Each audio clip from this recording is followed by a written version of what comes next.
Something happened to me on a dark night in 1976. It was December 19th, a day that will change my life forever. It was the day I died. We were dead for 19 minutes. When I came back, I did not come back the same. How do you feel? I did not come back alone.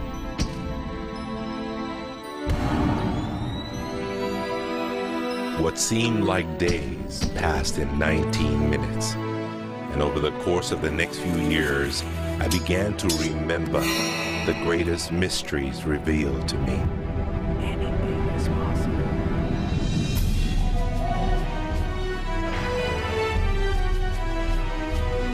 I discovered a secret beyond any secret. The sum of all secrets. My eyes have seen something. You have seen nothing. It's out there, and I will find it. You will find nothing. It's like Solomon's gold.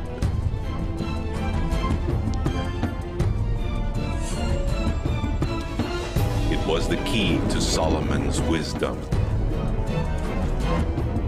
The secrets of the Knights Templar and of the Freemasons. He must be stopped. Courage, my dear boy. Be strong, be brave.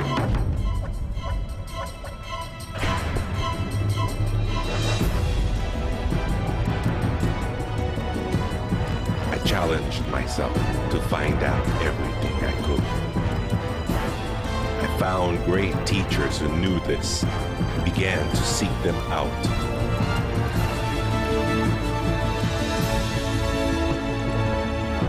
اسأل أؤمن واسمع. Ask, believe, and receive. I traveled the world, and the meta secret was revealed.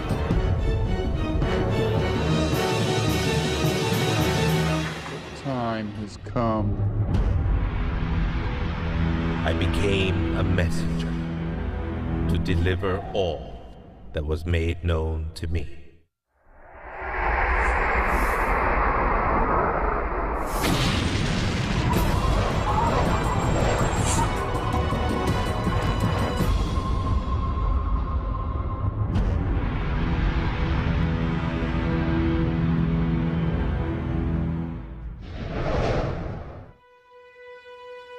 Hello there, I'm Bob Proctor. Meta is a nice word. It's a word most people don't understand. We talk about metaphysical, we'll say, oh, that's bad stuff. No, it's just what you can't see with these eyes. You got to see with an inner eye of understanding. Meta is beyond the physical. Do you know that 99% of our population has been programmed to let the outside world control the inside? If you want to get what you want, you let the inside world control the outside. That's what the meta secret's all about. The meta secret to wealth and abundance is doing what you love, following your passion, enjoying your life, being grateful for this moment, realizing that in fact, you already have wealth and abundance. You have wealth and abundance to the level that you allow it in your life. Expand your level of openness, deservingness, and you can have more wealth and abundance right now. How do you become more wealthy? You become more grateful. Studies here in the U.S. show that grateful people earn more money and are better at innovation. So the first step to becoming more wealthy is become more grateful. Find the good in your world right now, and you'll take a first step to become more wealthy. The meta secret to wealth is knowing exactly what you want and then being willing to pay the price to get it. Most people think that wealth just comes out of having this impression in your mind that you're going to live an abundant life. And that's an important piece of it, but it's incomplete. If you look at the word attraction in the law of attraction, the last 6 letters spell action, A-C-T-I-O-N. One of my favorite words is satisfaction. We all want to have satisfaction. And again, in Latin, satis means enough. enough action, satisfaction, enough action produces the result. You know, I've been very, very successful with the Chicken Soup for the Soul books, and everyone thinks, oh man, you were lucky, you had this great idea. And we use the law of attraction. We visualize and we put up posters around our office that simulated bestseller lists with our name #1. We visualize bookstore windows full of Chicken Soup for the Soul books, all of which came true. But there's a asking and a believing and a receiving, the 3 steps that I think of in the law of attraction. And the second part of believing is taking action. Because if you believe that your action is going to pay off, you'll take the action. So believing doesn't just mean like sitting there going, I believe I can be wealthy. It means doing the things that produce wealth. The key to abundance is to act in spite of fear, act in spite of doubt, act in spite of worry, act in spite of inconvenience, act in spite of uncertainty, act in spite of anything. If we're talking about metaphysical, we're talking about beyond the physical. So what we've got to do is go inside. We have been programmed to live from the outside in. We're letting what's going on outside of us control what's going on inside. If we're going to get into the meta side of our own personality, we've got to get away from this physical instrument we've got and move into the higher side of our own personality. And start to understand that we live simultaneously on 3 planes of understanding. And we work from a higher to a lower potential. If you're working with electricity, any electrician, any engineer will tell you that you have to work from a higher to a lower potential. If you go contrary to that, you're not going to get any use out of the electricity. Well, when you're working with the mind, you don't start with the physical and work up. You start with thought and work down. Thoughts are of a spiritual nature. Spirit's omnipresent. Where's thought? Thought's omnipresent. 100% evenly present in all places at the same time. I can be underwater and think. I can be in an airplane and think. I've had the pleasure of working with a couple of the astronauts that have been on the other side of the moon, and they could think. Not only could they think on the other side of the moon, they could transfer their thoughts to somebody here on Earth. It's just a form of telepathic communication. You know, it's been said that if you build it, they will come. I think if you build it, and you build something with true excellence, and you distinguish it in the marketplace, and you come up with a selling proposition, and you are aggressive in your marketing to the world, it's possible that people will come, but it's not inevitable that they will come. And sitting around passively visualizing things is not likely to get the world beating a path to your door. My meta secret about wealth ultimately is you've got to create a lot of value for a lot of people. And if you do that, you will bring a lot of wealth back to you. So by giving service and giving that which helps other people improve their lives, brings joy to them, brings service and products to them, if you do that and you keep expanding that, always be thinking about expanding your service to others. And if you do that, wealth is a foregone conclusion. First thing, quit listening to what everyone else is telling you what to do.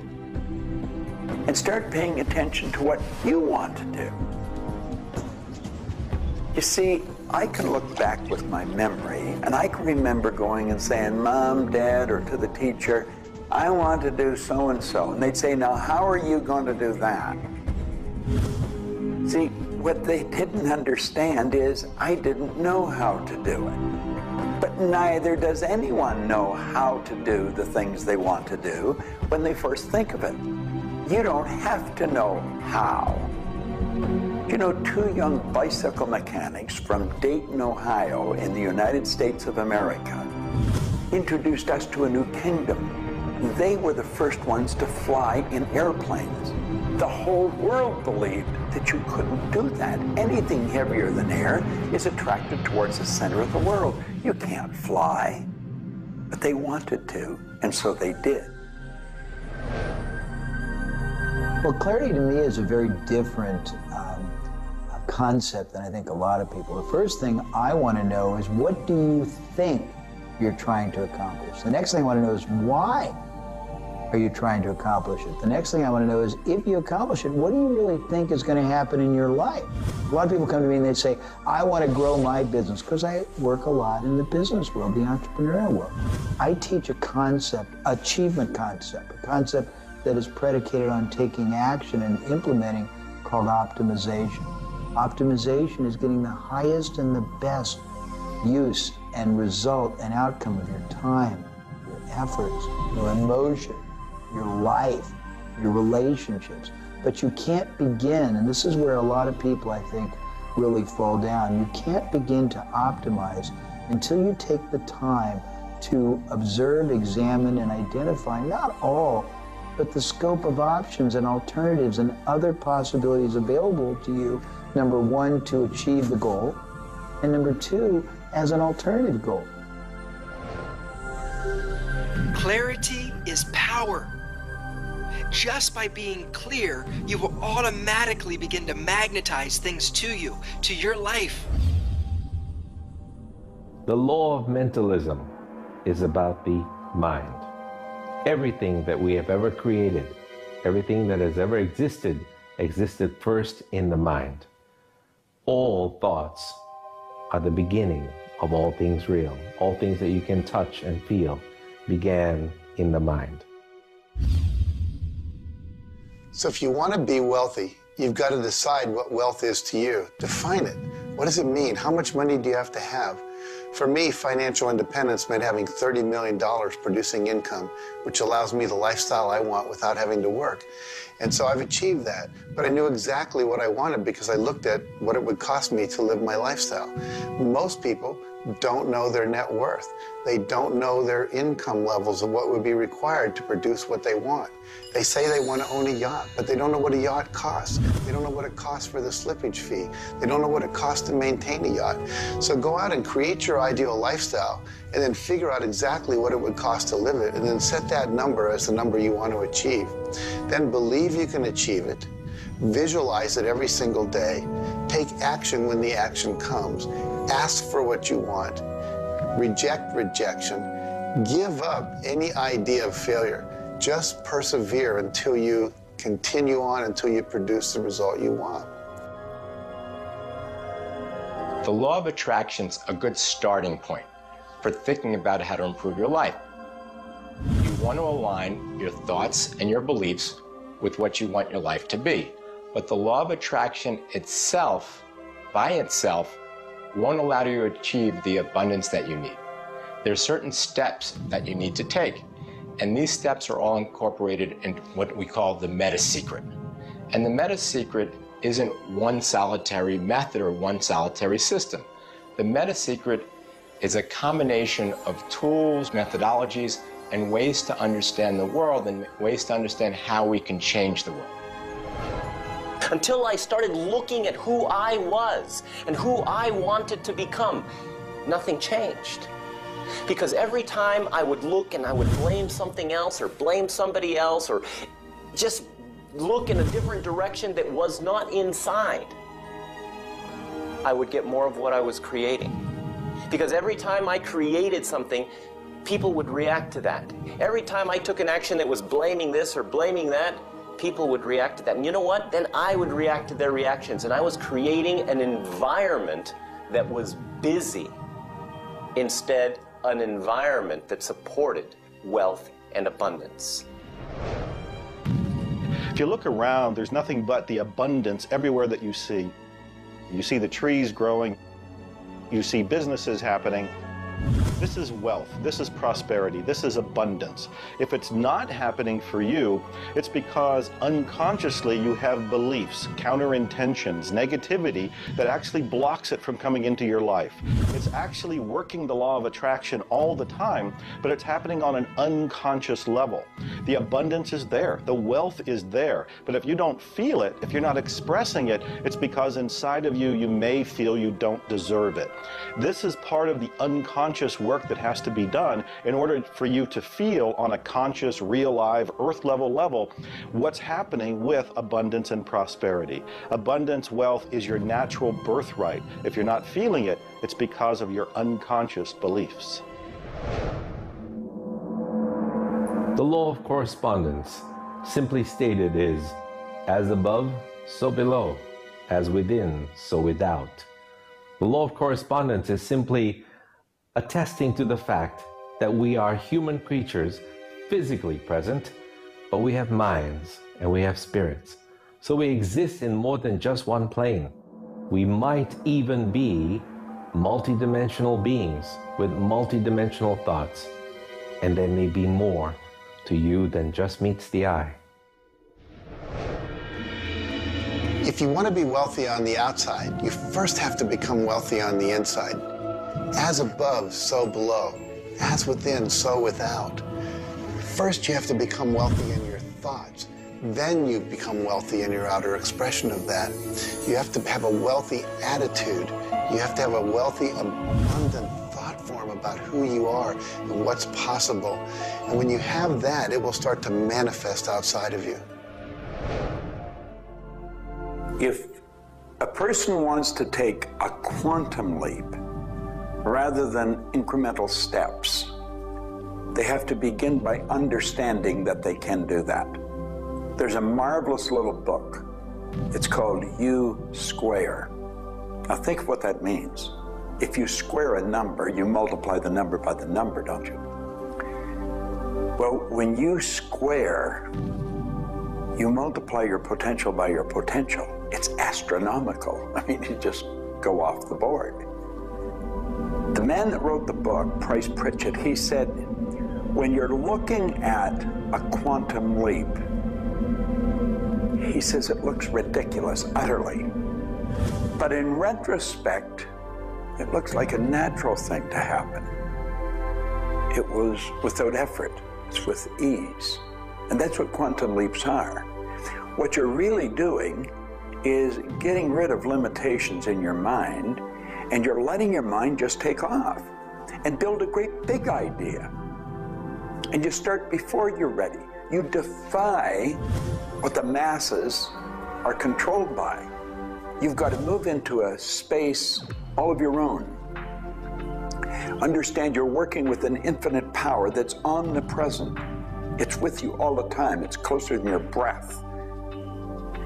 And you get in harmony with that and just release all thoughts of limitation and make up your mind you're going to take and just compound your effectiveness. That's essentially what I did. I didn't know what I was doing at the time. I didn't understand quantum leap, but I took my income from $4,000 a year to $175,000 in a year. And then it went over $1 million. And I had no understanding of what happened. Now understand this. I had been raised to believe that if you don't have a good formal education, that you'd never be able to do what I did. If you don't have experience, you can never do what I did. I had 2 months high school and I had a bad work record. But my income went from $4,000 to over $1 million a year. Now you can do that. And the first step is understanding that you can do it. Quit listening to people tell you you can't. And start to see yourself doing something really big. Write it out on a sheet of paper. Begin by saying, I am so happy and grateful now that I have turned my annual income to a monthly income. It's not just about attracting things to you. It's about learning to trust what you're attracted to. You are naturally going to be attracted to certain kinds of people, to certain movies over other movies, to places you want to vacation versus other places, to workshops you want to take or books you want to read versus other books. Trust what you're attracted to. It will take you where you need to go, and it may not always make sense to you. I remember going to a seminar, and there was a woman teaching about how to triple your income in a year. And at that time, I was probably more like a hippie than I am the entrepreneur that I am today.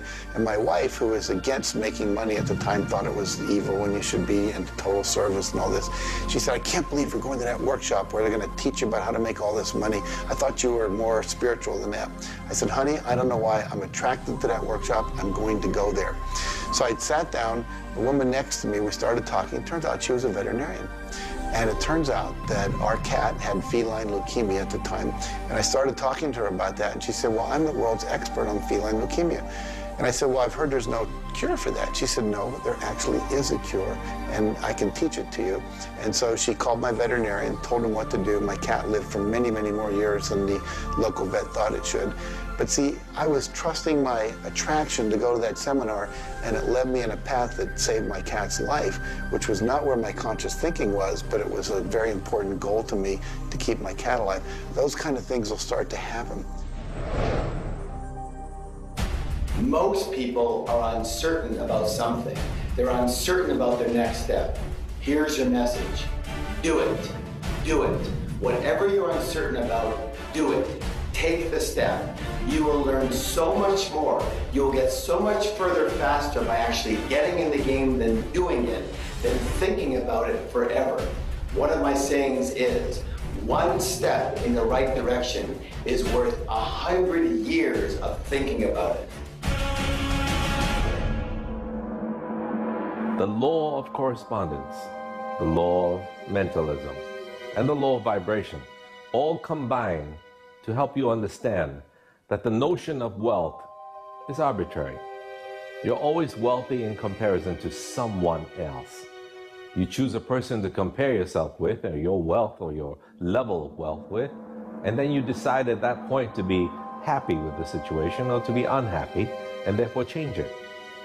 All of wealth is subjective. Understand this, and you understand that there's an ebb and a flow to your finances. The more comfortable you are with how you interact with the world, with the value you give in the world, with the service or the product that you give the world, then you begin to realize your place in the world. And by realizing this, you participate in the abundance that is all around you at every moment and at every time. It is all yours. From the beginning, it was yours. Until the end, it will always be yours.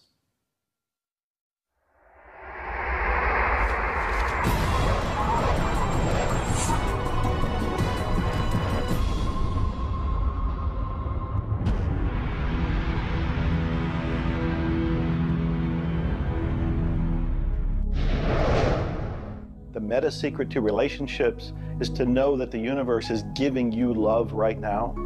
When you give love to the universe, when you give love to another, you will receive love in turn. Love is the essence and nature of relationship. Relationships are a two-way street. It's not just about taking and giving and receiving and getting what you want, but it's also about giving. I like to say that each person should take 100% responsibility for the quality of the relationship. Because if you take 50-50, whenever it's not working, it's going to be their 50%. So if you take 100% and act as if everything in the relationship, you're creating it, and when it isn't exactly what you want it to be, say, how am I creating that? Take that curiosity and use it as a tool. And when you get the answer like, oh, I'm not coming home on time, I'm not listening, I'm not doing this, then you have the opportunity to shift and do the thing that produces relationship. A friend of mine wrote a book called Making Relationships Work. And the idea is there is work in making the relationship work. So be willing to do the work. Give as much as you get. The more you give, the more will come back. To have a better relationship with anyone in your life, first, you begin by having a relationship with yourself. Treat yourself the way you would your very dearest friend. Love yourself regardless of all the crazy shenanigans you pull. Believe me, I do this every day. So if you want a better relationship with someone else, love yourself. Relationships are part of what the universe is giving you as a gift. The first and most important relationship is the one with yourself. When you love yourself, you heal yourself. When you love yourself, you become a magnet that people want to hang around, and you begin to attract other people and new relationships. It's all based on love. It's all based on non-judgment. It's all based on total acceptance. The universe has a relationship with you right now, and the universe wants to give you more. Are you ready to accept it? The concept that I can't live without you is a tragic statement to me. The idea that I need somebody else to complete my life, I need somebody else or my life's not worthwhile is a very sad statement, and I think someone needs to take a good look at themselves when they say that. When you start to think that thought, stop for a second and realize life is full of stuff, and sometimes stuff is potholes, and sometimes stuff is bridges are out ahead, and sometimes there's a detour in life. I heard somebody once say that sometimes the most beautiful scenes in life are the ones we observe on a detour. Have you ever gone on a detour and realized that your life wouldn't have been the same if you hadn't taken that twist or that turn in your life? Next time stuff happens, take a look. Maybe there's something better right around the corner. The law of cause and effect tells us that there's no such thing as coincidences. Everything that happens in this world happens because of a reason. Someone, somewhere, created a cause. It may not be something you are aware of. It may not be something we can even begin to realize or see at this level. But at some level, someone, somewhere, or a group of people, or even us, may have created it. And so as a result, we see the effect. We see the effect around us. We see the effect everywhere on this planet. Everyone asks me, Jay, how in the world can I have a better, a happier, a richer, a more joyous relationship? And it's very simple. First thing is you got to slow down enough to be externally focused. It's all about them. The more interested and externally focused you are on the other person, the more extraordinary their experience will be, and the more naturally they'll reciprocate it. The second, and you're watching me, and I've got a serious side, and you know that, but you got to get in touch with your childlike sense of curiosity, of innocence. The third is you got to be in the here and now, and that's so trite and said so often, but being in the here and now means connecting deeply and being aware of what people are saying and looking at them and being responsive to their feedback and their mannerisms.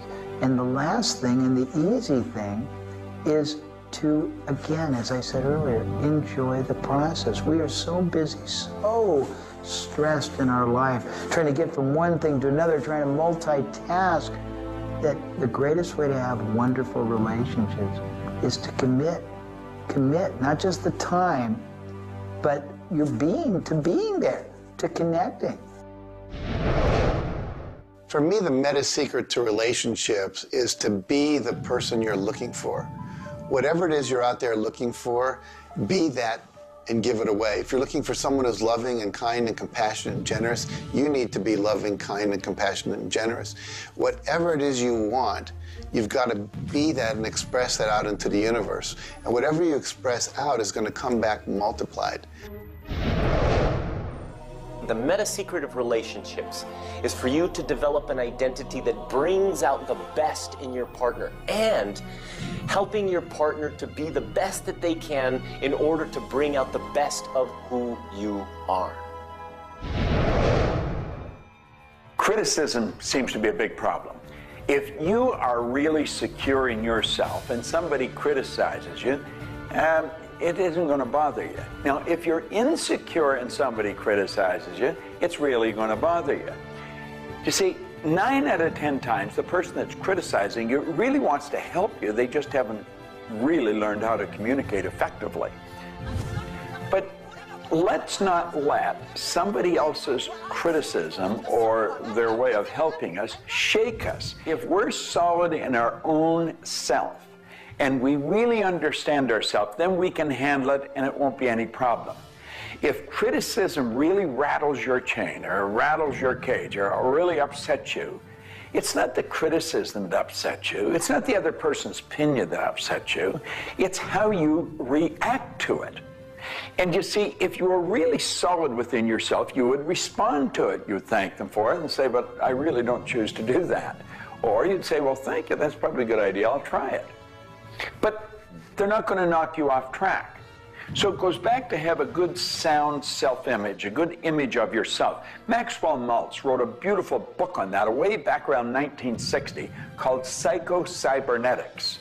Psyche-cybernetics. Cybernetic is the communication mechanism in our mind. It's the image that we hold of ourselves. It's like a life-governing device. Well, you've got an image of you just same as I have an image of me. And our image controls how we walk, how we talk, how we dress, how we meet and greet people.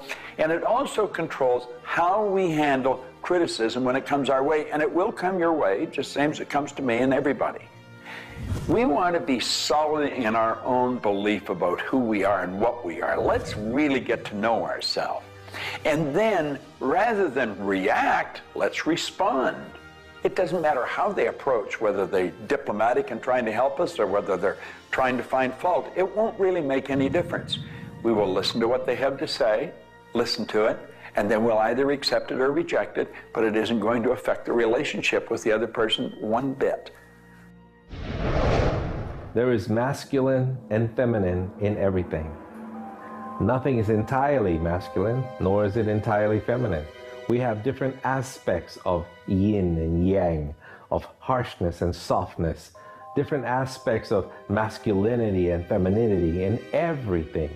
If you take a look at life and see it all as a combination, see how we are always living in combination, then you begin to realize and to also appreciate the law of gender.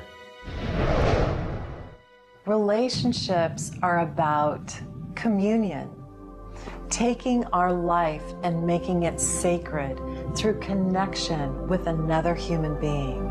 So communion and making sacred is what relationship is all about.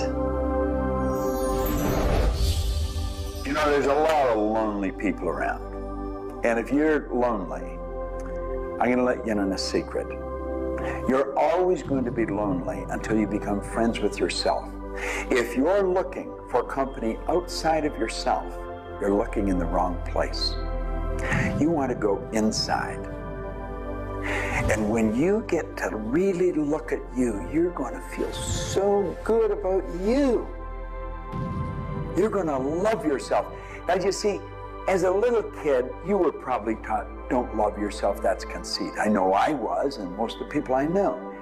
That's not conceit. That's a healthy, conscious awareness of who we really are. I'm not talking about an ego trip. I'm talking about really becoming acquainted with yourself. You've got to build a good relationship with you, or you're always going to be lonely. When you get angry, look at it as, okay, this is a gift. I need to release something here. And in that process, relationship becomes a school for growth instead of just like it's someone that's going to please me. Look at how can I serve them and how can I learn from them, as opposed to how can I manipulate them to give me all my needs met. If you do that, you're going to end up with a much better relationship. If you're in a relationship where you're not experiencing full love, the way to change it is not by changing the other person. It's by changing yourself. You look within yourself and you start to feel grateful for everything about you. As you change your relationship with yourself, magically, the outside relationship will change as well. You will suddenly see it transformed. You will suddenly see that there's love in that relationship with that other person. But you don't change the other person, you change you. A lot of people spend valuable time in their life focusing on the past. I could probably spoil your week if I reviewed the first 26 years of my life. My life was a mess. And you know, at the end of 26 years, imagine living for 26 years and looking at yourself, you're unhappy, sick, and broke. I had a guy look at me and he told me I was one of the most miserable people he had ever met. And he was right. I was plain miserable. He said, you're always sick. I didn't have a terminal illness or anything, but I was always backache, headache or something, and I was always broke. He said, why don't you change it? Well, as long as I kept focusing on what led me to this point, which was a bad trip, I was going to create more of the same. And he said, let it go. Forgive it. If you're looking for love and not finding it, it's no doubt because of a lack of forgiveness in some area of your life. This is true for all of us. You want to look in your life, look at your past, look at all of your relationships, and ask yourself, where have I not forgiven?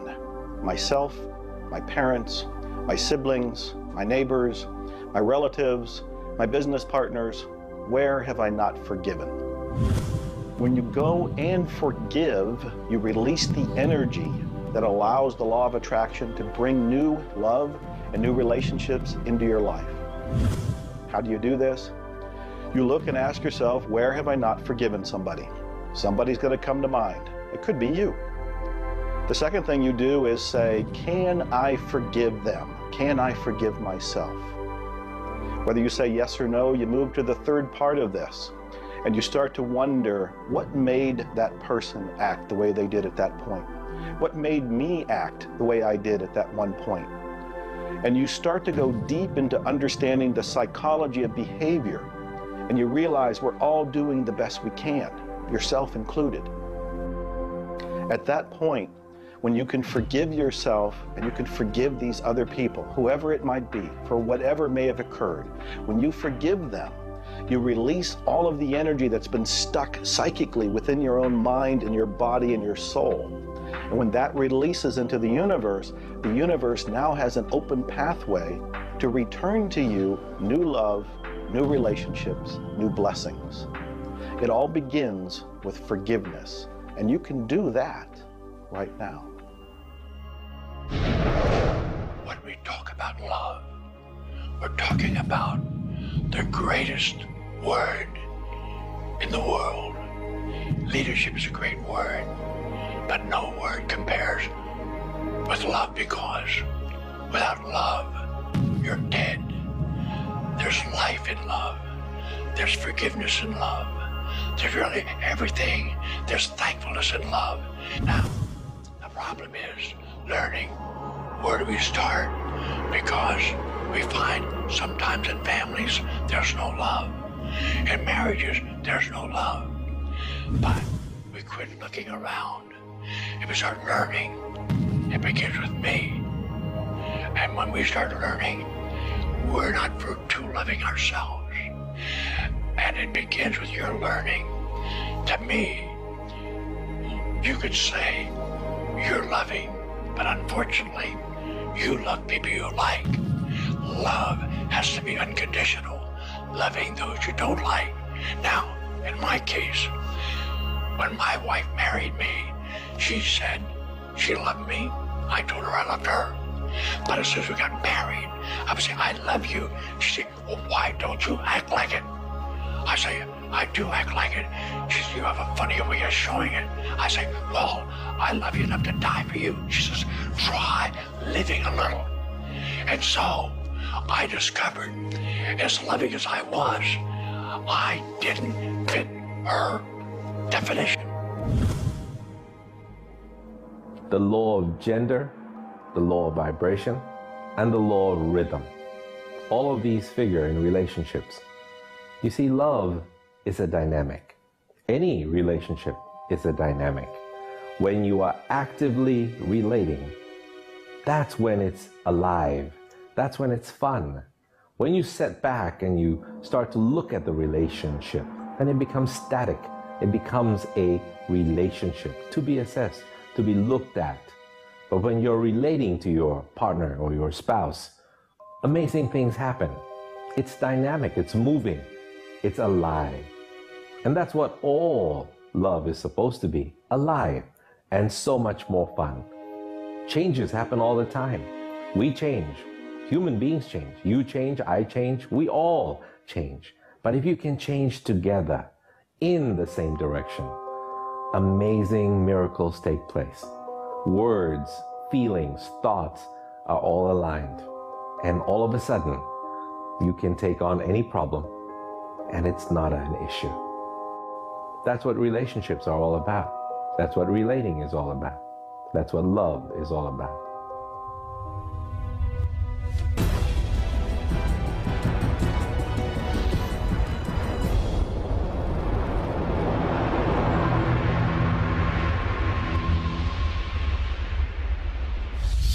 初めに言葉劇、すなわち、クリエイターなるものはやはり言葉、振動を用いて全てを設計されたんではないかと思うんですね。そして、その、振動の、設計図は非常に緻密なもので美しい共鳴振動にあふれたものであったことでありましょう。もし、先ほどの実験をやったように、非共鳴、同士の組み合わせであるならば、それは破壊的なエネルギーとなって、命を形作られないからです。私たちの体は最終的にクリエイターの、いろいろな、試行錯誤によってだんだんこう単純なものから、微生物だとか海の中のものとかそういうものから、小動物始まって複雑なものになっていって、最後の芸術作品として、クリエイターなるものが作られた結果、私たちはあるというふうに思うんですね。その本来の設計というものが、バランスの取れた振動の組み合わせというものが、何らかの要因によって崩れていくときに、私たちはストレスを持ち病気になっているんだというふうに考えています。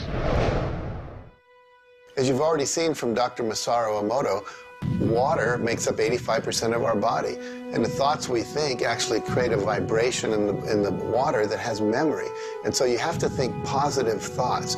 Again, we go back to forgiveness and letting go, thinking positive thoughts, expecting to be healthy, not listening to what people tell you, not taking in beliefs. I have been out in the sun my whole life. I've never gotten skin cancer, don't intend to get skin cancer, and when stuff comes on about it, I choose not to listen to it because I know that belief would affect me. So I believe that I am a person that my spiritual connection keeps me healthy. Also, though, I work on the level of the physiology of the body, the biochemistry. It makes sense to play at that level. I eat organic food. I drink healthy water that's not contaminated with chlorine and all the stuff they put in it, so I filter my water. I eat the right kinds of nutrients for my body. I've found out what I'm allergic to, and I've basically eliminated those from my diet. I exercise. So exercise and keeping my body toned. We want to have resistance exercise. We want endurance, which means we need to jog and do aerobics and things like that. And we need to have flexibility, things like yoga and Pilates. So we need a complete system to keep our body healthy.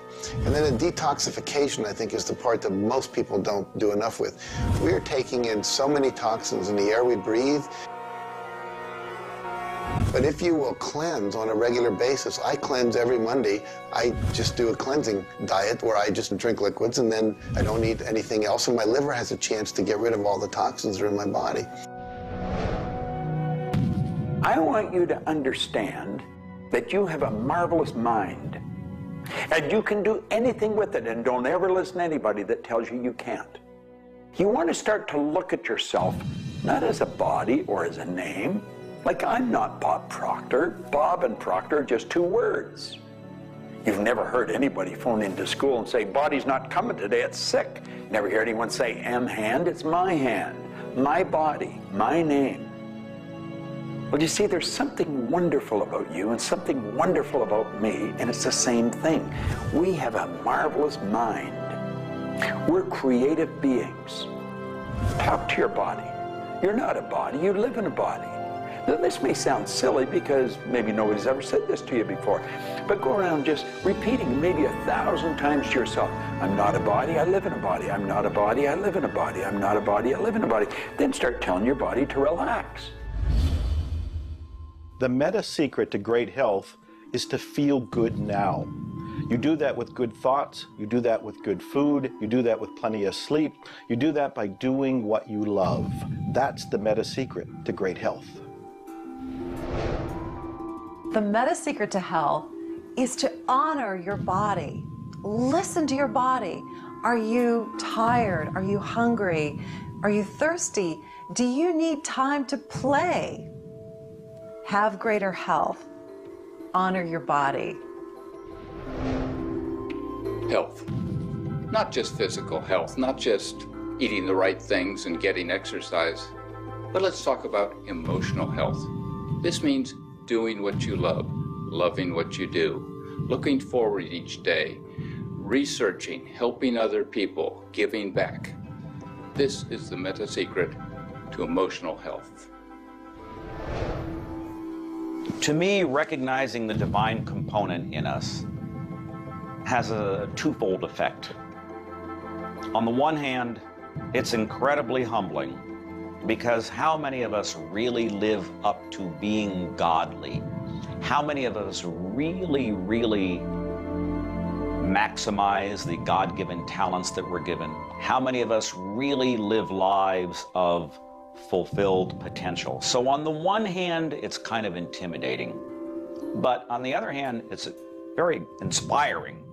It's inspiring to think, I, as a human being, am capable of being godly. I'm not God. I'm not going to confuse myself with God, but I am capable of being godly. I am capable of a goodness which can resound around the world. I am capable, like God, of using language to bring things into existence. An architectural drawing is the languaging of a building into existence. A marriage contract is the languaging of a relationship into existence. Any sort of contract does that. A novel creates a world that may be more real to us than the so-called real world that we are living in.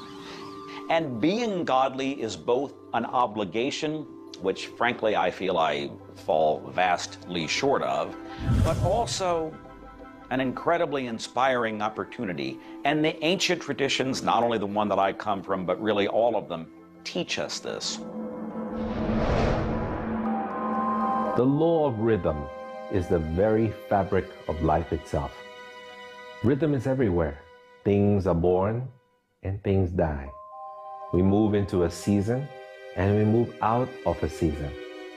We go within and we go without. We change. Rhythms flow in our emotions as well. You cannot always be feeling happy. Sometimes you'll feel sad, you'll feel down, and then you'll come out of it. Whatever goes up must come down. You've heard the language. Rhythm is exactly that.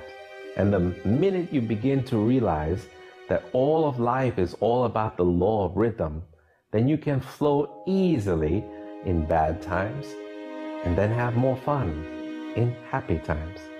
When you start to expect rhythms, know that if you're happy in one direction, you can also be unhappy in the other direction.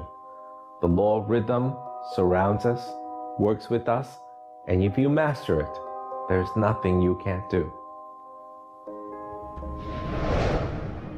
The meta secret to health and having amazing energy is the ability to look at your world from a perspective that, hey, things aren't always going to go your way, but you know what? As long as you always do your best, as long as you are focused on what you achieve and what you're trying to accomplish, then it's all going to work out.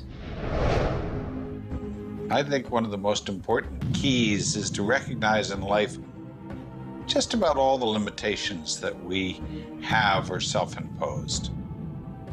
To realize that is the greatest breakout, the greatest. I talk about staging jailbreaks in your life, breaking out of the mental prisons, getting over the walls of the self-imposed impossibilities in life. And it is remarkable what happens when you realize, take a look at what really is holding you back. And very often, almost all the time, it's you. It's you. The power lies within you. See, humor is good. It really is. I don't really understand what it does to you, but I know it does something to your brain. Norman Cousins, who's gone now, but lived a long and very, very effective life. And he had been diagnosed with a disease, and it was killing him. He was literally dying. And one day he got thinking to himself, if sadness and sickness are hooked together, then happiness and health must be hooked together.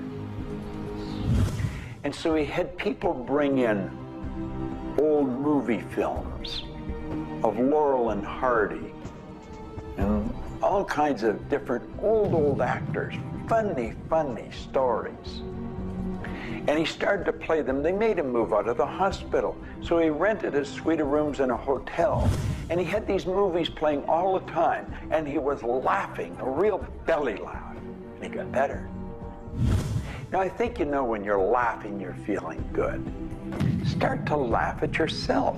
When you make a mistake, laugh at yourself. Don't get serious with yourself. It plays a very, very important role in a healthy, relaxed life. If you want to study it further, get into some of Norman Cousins' material, and he'll explain exactly what it does to the brain that controls the vibration of the body. Start laughing a little more. Have fun. The mind can't be all it is designed to be without the body being everything it was designed to be. But we basically thwart both. Or you can have a great relationship. You can have a great financial situation. You can have a great family relationship. And the big problem in our society, certainly in Western society, people don't exercise, 92% of the people don't exercise, they don't eat nutritious things, they don't complement against, to compensate. It's very simple. And if you break it down to the little steps like eating an elephant, you'll have the most rich, satisfying, fulfilling, gratifying, liberating life, but you got to balance it. Health is all up here. All I know is right now, I don't have a voice, I don't have much sight, I don't have a hearing. My strength is gone. However, I have never been more excited and thankful in my whole life. The law of vibration simply states that everything is in motion. Nothing stays static. At some level, even though something may appear as if it's not moving, its molecules are moving, its atoms are moving. Everything vibrates. Not just your thoughts, everything. Now, I do understand that disease cannot stay in a healthy vibration. It just cannot. I also understand you cannot turn disease into health, but you can release disease and recreate health. You see, your body is changing at the rate of millions of cells every second. And it's the thought patterns that you hold in your mind that control the vibratory rate of the body. Your brain is an electronic switching station. There's all kinds of material written on thought, on attitude, and on health. And I do know this. If you are suffering from a physical disease, quit talking about it, quit thinking about it. Go to a very competent medical doctor and follow that person's advice, because he or she will tell you what to do physically, but at the same time, instantly begin visualizing every molecule of your being in a harmony with the law of vibration. Now, I would have an affirmation that I would repeat. I am so happy and grateful now that every molecule of my being is vibrating in perfect harmony with God's laws. My body is getting healthier and stronger and more vibrant every minute of every day. And repeat that. Treat it like a mantra. I can't predict what's going to happen for you personally, but I do know that hundreds of people, if not thousands of people, have experienced healings and cures by beginning to change their thoughts about what's going on in their body. In my book, The Attractor Factor, I talk about a person who had cancer. She experienced the idea of forgiving everybody and everything in her life, and she went through the process of doing that, working with a coach. She then went back into the doctor's office. They opened her for surgery, and there was no cancer. It was gone. By forgiving everybody in her life, including herself, she transformed her body. She reached this place of healing and this place of peace, and as a result, she experienced a cure. If you're finding yourself sitting here watching this and you're ill, you've got a chronic condition, you're sick, what you need to do is a couple of things. Number one, you need to first work on your attitude. You need to believe you can get healthy. You need to not believe anyone who tells you you're going to die, or it's terminal, or it's going to take a long time. Literally, we know that we can get rid of a disease in minutes, in literally minutes.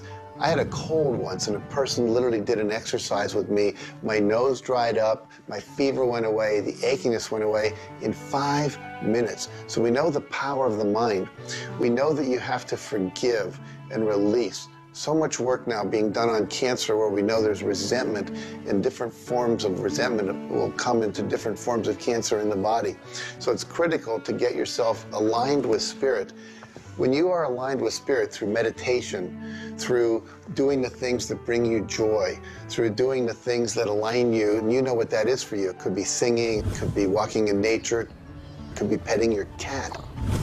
When you move into that state, healing naturally takes place through you. There's this innate, natural healing ability that's always working to heal you if you get you out of the way. By you, I mean your ego mind, your beliefs, your fears, your doubts, all of that stuff, all of the resentments you've held that you haven't released, that will keep you sick. So you've got to do some kind of work to get into a spiritual alignment and to release the negativity. Emotional pain is very real. It's like sorrow and grief. Like grief comes in waves. It just sort of overcomes you and then it sort of fades away. You could have experienced some traumatic situation, anything from rape to the loss of a loved one or being held up, where somebody invaded your privacy in some way or another. And it causes deep emotional pain. What we want to realize is that we are bringing that on ourselves. You say, well, wait a minute, you're not bringing it on yourself. No, but you're reliving the situation. We've got to separate ourselves from the incident, from the situation. We've got to realize that it's a very real part of life and attempt to separate ourselves from it and deal with it as best we can and then let it go. Otherwise, we're going to carry it with us and we're going to keep experiencing it over and over and over again. どうやってわかるか。振動という、まずそもそもその水の結晶とは何かということになりますけどね。結晶というのはやはり情報だと思います。で、情報というのはバイブレーションですね。で、バイブレーションのデザイン家が雪の結晶あるいは水の氷結結晶という形になって現れてきていると思いますが、やはり我々がなんで美しいとか醜いだとかそういうような認識能力があるのか、あるいはそれだけには全人類本当に、一緒の価値観を僕は持っていると思いますが、それはもうやはりクリエイターがそのように設計されて、いるからだと思うんですね。それが崩れちゃったらもうこれはもう本当にどうしようもないんだけど、その美醜というのが我々の美しさ、ごめんなさい、バイブレーションの健全さということにつながっていると思います。水は神が自分の意識機あるいは意図をまんべんなくこの宇宙に伝えるためのキャリアとして、作られたものだと思いますね。ですから水が別の言葉で言うならば神の、一種のメッセンジャーということになると思いますね。それの形が大げさで言えば結晶という形で表されていると。で神にとってふさわしくないなと思うような現象については水はやはり結晶的にノー、良いものはイエスという判断を示すというふうになっていると思うので、それがなぜできるのかということになってくると、これはまた僕にとっては来世の研究課題かもしれません。Stress is caused, in my opinion, when we take our power and give it to the problem. We want to maintain the power. I'm in control of me. The power is going to stay with me. I am not going to let the condition, the circumstance, or the challenge that I may be facing control me. You can make a decision right now that you are going to maintain your power and you're going to let everything outside stay outside, and you know that when you're in a totally relaxed state, the solution to problems come. Quit getting involved in these sophisticated stress management deals. Release the stress. Let it go. You're in charge of your body. Just say peace, be still. Visualize a beautiful lavender energy flowing right into the crown of your head and circulating right through your body. And then start to imagine every molecule of your body vibrating in perfect harmony with God's laws. You're totally relaxed. You're in charge of yourself. There is no stress where there's relaxation. Be calm, peace, be still. Don't even use that word anymore. Get rid of it. Release it. The laws of cause and effect, of rhythm and polarity, come into play when we talk about your health. Your body is an amazing symphony. Amazing miracles taking place on every part of your body. And what holds it together are fields of force that we cannot even begin to understand. Every day, your cells are renewing until you have new organs generated all the time. And your body and your cells are repairing themselves even as they remove toxins from your body.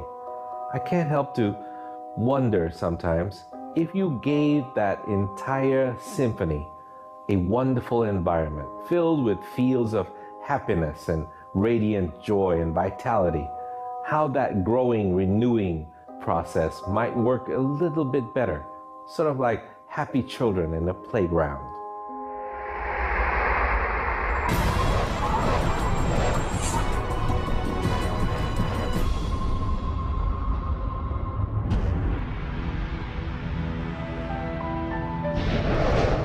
Here's the paradox of being human. Real happiness is only available in the moment. If you're brooding on the past or obsessed about the future, even if you're looking forward to something that could be magnificent in the future, it's not quite the same sort of anchored contentment that you get from really being in the moment.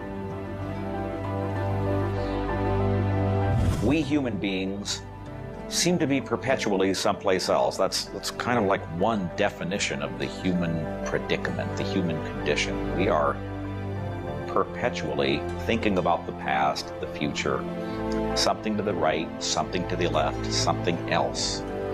I think the paradox to happiness is you do have to have dreams and aspirations, and you have to be anchored, rooted, and happy where you are. Not always easy to do, but I keep trying. Happiness is a point of view. Am I happy? Yeah, I think I am. How can somebody always be sad? Of course we're sad when we lose somebody that we love, or that when the project we're working on so long doesn't work out. Temporary sadness is a very human condition. How can you be happy? maybe by finding things to do that make you happy. You see, if you're miserable, your mind is focused on the past. There's a method concept. Get you over any miserable concept in a heartbeat. Focus on right now. See, you're miserable because of something that happened that you didn't want to happen, or something she said or he said or they did. Forget it. It's in the past. And quit worrying about the future. Have you any idea the number of electrical charges must fly through your body for the simple object of writing your name? See, your brain is an electronic switching station, and you've got one. And you can activate brain cells. You can set up any vibration you want. If it's a negative vibration, you're going to be unhappy. If it's a positive one, you're going to be happy. Every brain cell is a positive and a negative pole.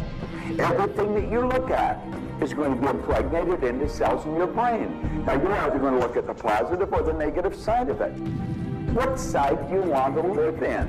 I choose to look at the good side of a situation. Put yourself in a good vibration. Think of the blood in your body. Do you know it circulates through hundreds of miles of passageway every 33 seconds? It carries all the food in and all the garbage out. You've got more power in your little finger than you need to light up your home for the year. There's about 11 million kilowatt hours per pound of potential energy locked up in your body. And you're probably saying, I haven't got any energy. That's because you're miserable. Get out of it. Get over it. Focus on now. One of the most important things you need to do in your life is discover your life purpose. I believe that everybody is born with an individual and unique purpose. And when you are doing your life purpose, when you're living it, expressing it, fulfilling it, you're happy.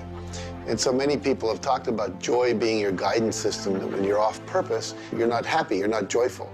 And so this joy, this inner experience of happiness and joy is a way of saying, oh, I'm on course, I'm doing the things I'm supposed to do.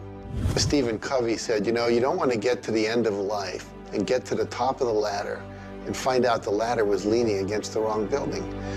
You can be very, very successful. We see people with all the cars and the toys and the money and the society recognition and so forth, but they're not happy because they're not fulfilling their purpose. Think about it like this. A rose has to be a rose. A chrysanthemum has to be a chrysanthemum. A geranium has to be a geranium. And yet we as people have been given choice. The choice to pursue any number of things and do whatever we want to do. But unfortunately, most of us have been talked out of our purpose.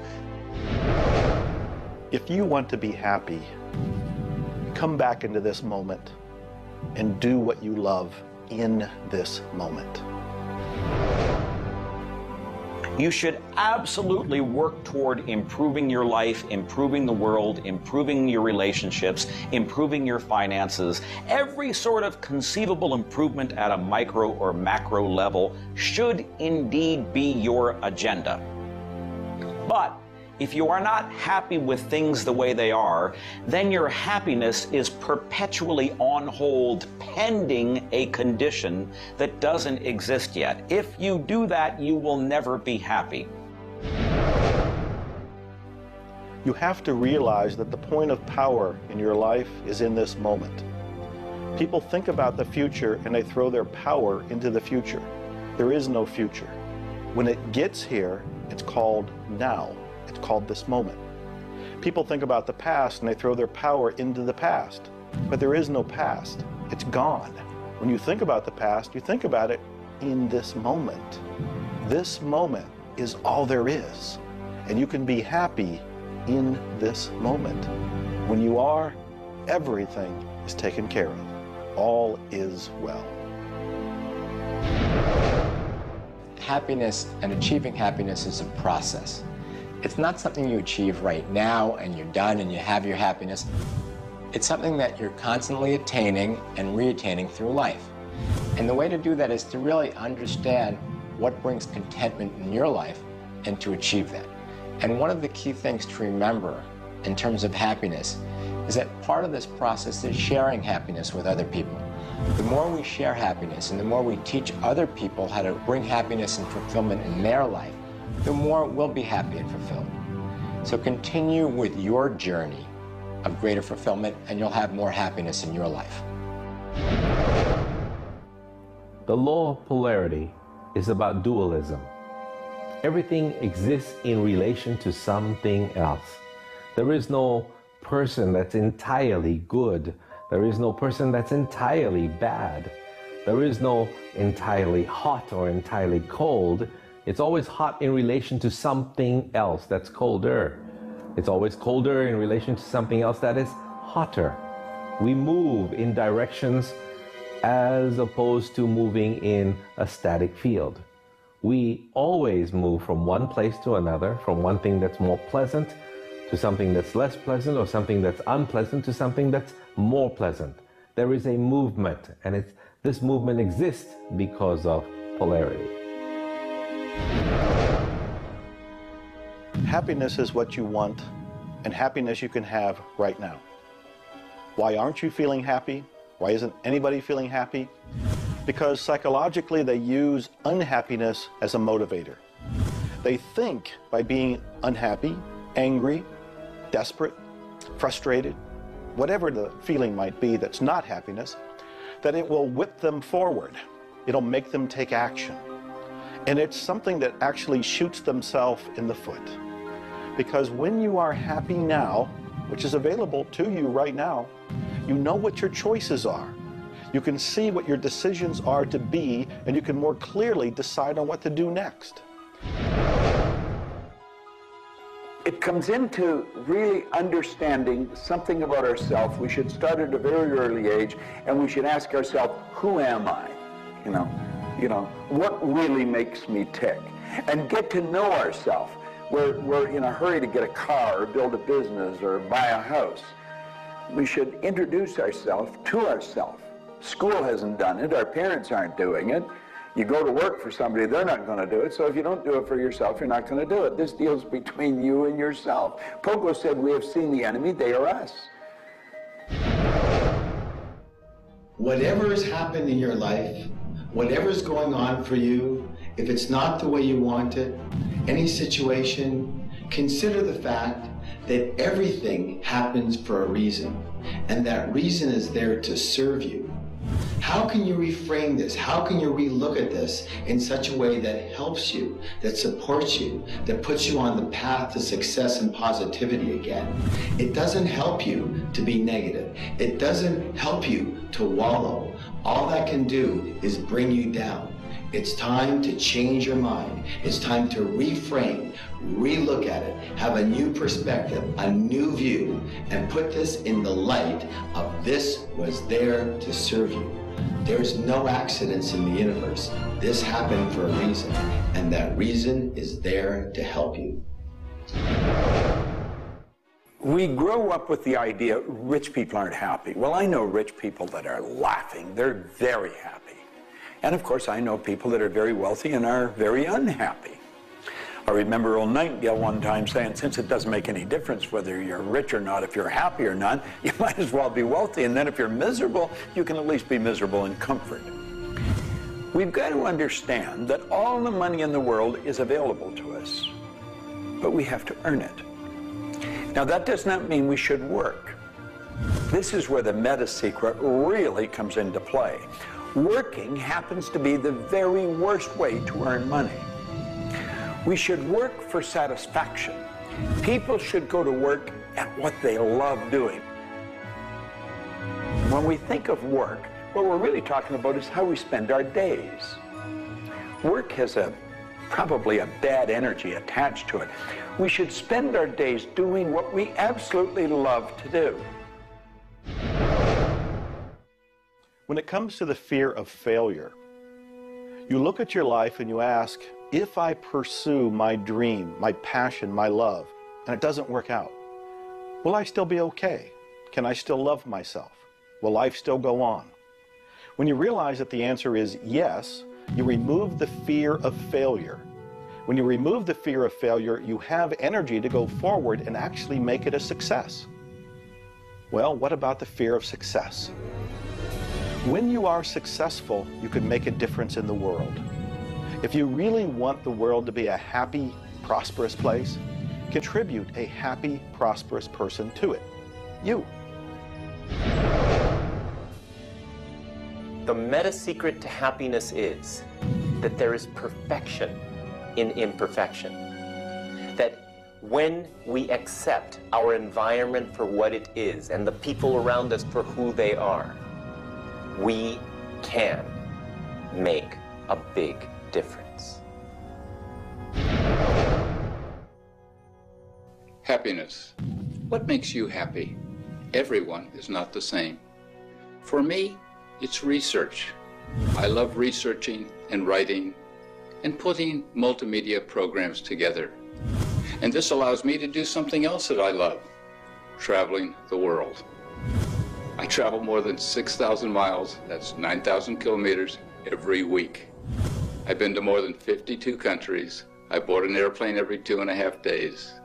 I've been around the world more than 16 times in just a couple of years. I enjoy that. Meeting new people, meeting new audiences, helping people. What makes you happy? That's what makes me happy.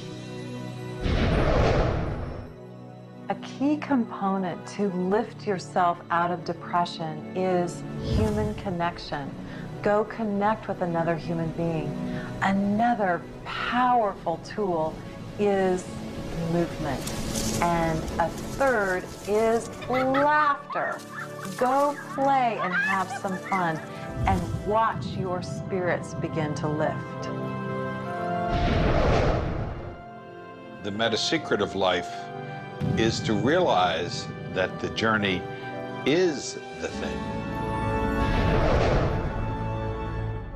I believe the first thing a person should do is establish a purpose. Why are you even here? Why do you get out of bed in the morning? Why are you living? I honestly believe every one of us are hardwired to do something. So how do you decide on your purpose? You decide on it by asking yourself, what do I really love doing? So you have your purpose. This is what you're going to do with the rest of your life. And then you build a vision. Then your goal is taking a bite out of that vision. Now, when you do that properly, you're going to love what you do. When you wake up in the morning, you can't wait to get going, and you're going to be doing it until you go to bed at night. Therefore, all of your day, all of your hours are filled doing with what you love to do. That's called living. Everything else is dying. See, there's a basic law of life. It says create or disintegrate. You're growing or dying. Find out what you love, dedicate your life to it. Most of us, when we approach happiness, are looking for someone out there to make us happy, some event to occur, and then we'll be happy.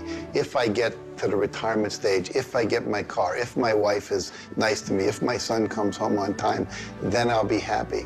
The truth is, happiness is an inside job. It's a choice. When I have an expectation on how someone else should be, I've given my power over to them. What I want to do is simply learn how to create joy and happiness inside myself. And we can do that in numerous ways, by doing the things we love, by focusing on the good qualities in ourselves, by choosing to focus on the good qualities in others instead of being judgmental.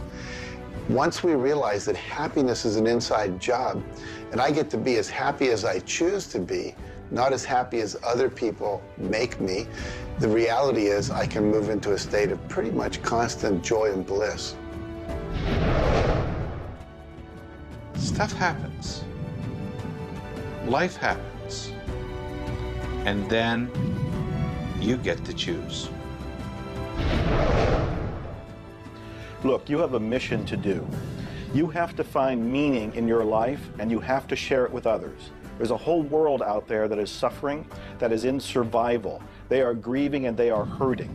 You and I can make a difference. You begin right now by looking at your life, no matter what's going on in your life right now, and you find the good in it, the positive in it, the growth-oriented reasons for whatever it happens to be. You find the good in it, and whatever is happening, you turn it into something positive. You turn it into something good, and you go and share it with the world. You will become an inspiration to others. People model other people's behavior, and that's how the world changes. others. You be that inspiration for success. You be the model for change. You be that person that has meaning in their life, and you will give meaning to yourself and others. It all begins with you. You have always had, you have at this moment, you will always have in the future, the power to achieve, to accomplish, to have anything and everything you want in the terms of monetary wealth, prosperity, in terms of health, in terms of happiness, relationships. However, it will never, ever occur until and unless and until after you first are clear on the specific goals. Number two, you are very clear on the action steps. Operative word is action steps you have to take. Number three, you have an action step-based plan, a strategy, and the steps are just the tactics.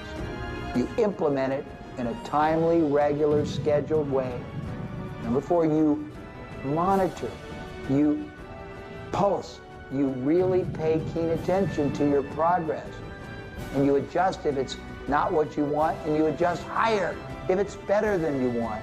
And number five, you focus on other people's benefit. You don't be self-consumed.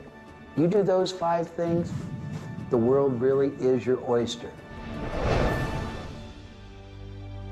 Do you know, you find people that are quite comfortable with what's termed uncertainty.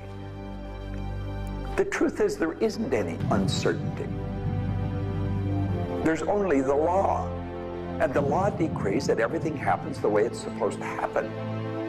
If we build the image in our mind of what we want, and we're true to that image, that'll control the vibration we're in, that controls what we do, and it controls what we attract.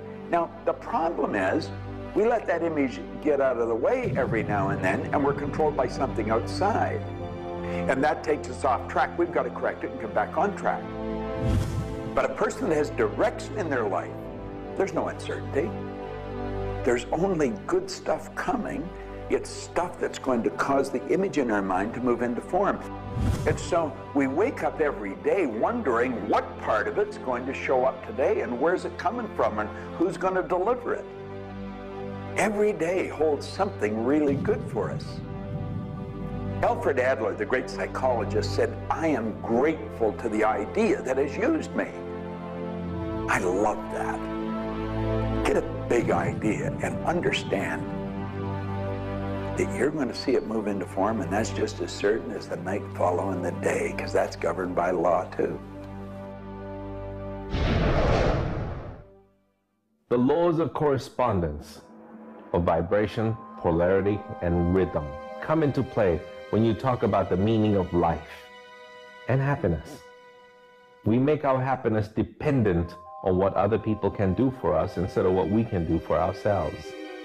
You know, there's a concept they don't teach you in school. It's called enough. Sometimes what is enough for one person may not be that way for somebody else, and we want more. And when you want more, you're setting yourself up for disappointment, because not always will you get more. Sometimes you do, but it's not all the time. I don't know who told us on this planet that everything is going to go our way. Sometimes things will go your way, sometimes they won't. We've got to learn to accept this. That's the rhythm and the flow of life. All of life is filled with possibilities. And when you see possibilities, well, it allows you to accept failures as not final. Failures are learning lessons. The American Indians, the Hopi Indians in the Southwest, well, they have a belief. Every day they wake up and pray to the Great Spirit, and they say, "Oh, Great Spirit, allow us today, this day, to make 20 mistakes." You see, they believe that by making mistakes, by failing, you actually learn more. You add to this wonderful fountain of wisdom that is called you over a period of time. And if you don't fail, they say, you don't learn anything. So how many times have you failed? I know I have failed a lot. But over the course of the years, I also knew something that was different, and that was that I was responsible for my own happiness. I knew that there was laughter everywhere, but I also knew that if I wanted to participate, that laughter has to come from inside, not from outside. And that's the nature of spirit, and that's the nature of who you are, and that's the meta secret to everything possible. This is our home. We have nowhere else to go. Earth gives us everything we need to celebrate life. Everything you do will either hurt or heal our planet.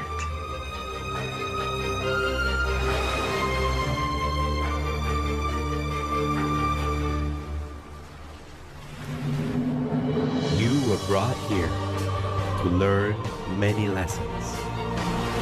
To learn how to love who you are, where you are, and the people you surround yourself with.